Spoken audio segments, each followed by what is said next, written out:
Hi, thanks for stopping by. My name's Eugene. Welcome to Random World. Today we're looking at a quick little look at LEGO minifigures Dungeons and Dragons. We're looking at one figure today. I'll have the figure of the name of the tortoise. Actually, looking at that figure right there.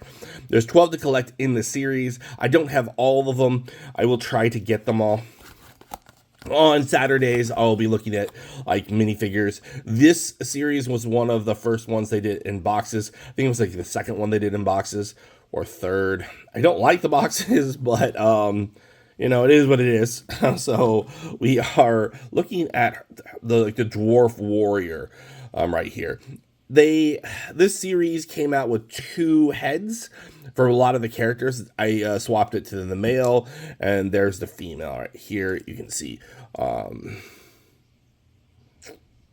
see the double faces on both of them. They did it because in Dungeons and Dragons you can be either gender, and so they kind of did that. The brick on themselves look like this. This is abnormal for Lego, for minifigures. They normally don't paint them, but they did paint them, and I think 4 of them now.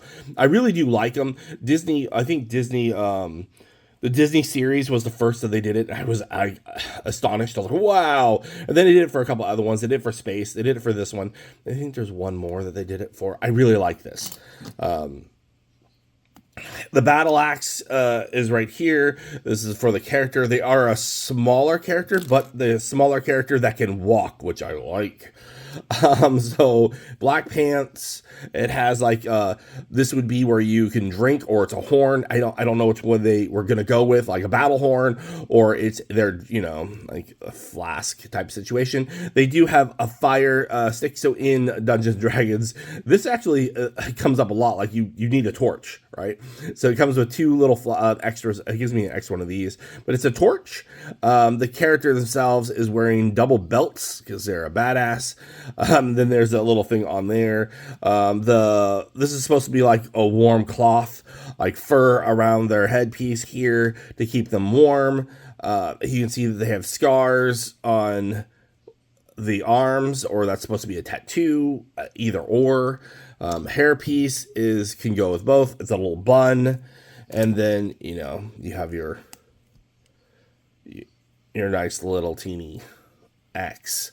The character itself is pretty cool. I do like it. Playable, yes. Displayable, yes. Displayable in the sense no one's going to know what it's from, but it's still a cool looking piece. It has an axe and stuff.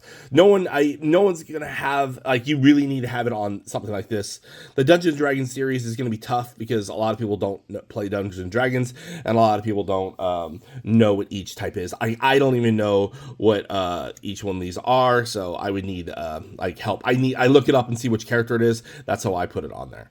So, but I like them. They're cool. What are your thoughts? Does anyone else have this collection? Does anyone else have the full set? They're a little older now. So they're going to be easier to get. You can get them on used marketplaces, what I would do. That's what I'm probably going to do for the last remaining ones that I'm missing. I'm going to put together, and then we'll see about having a final look through. Thanks for watching, and I'll see you next time.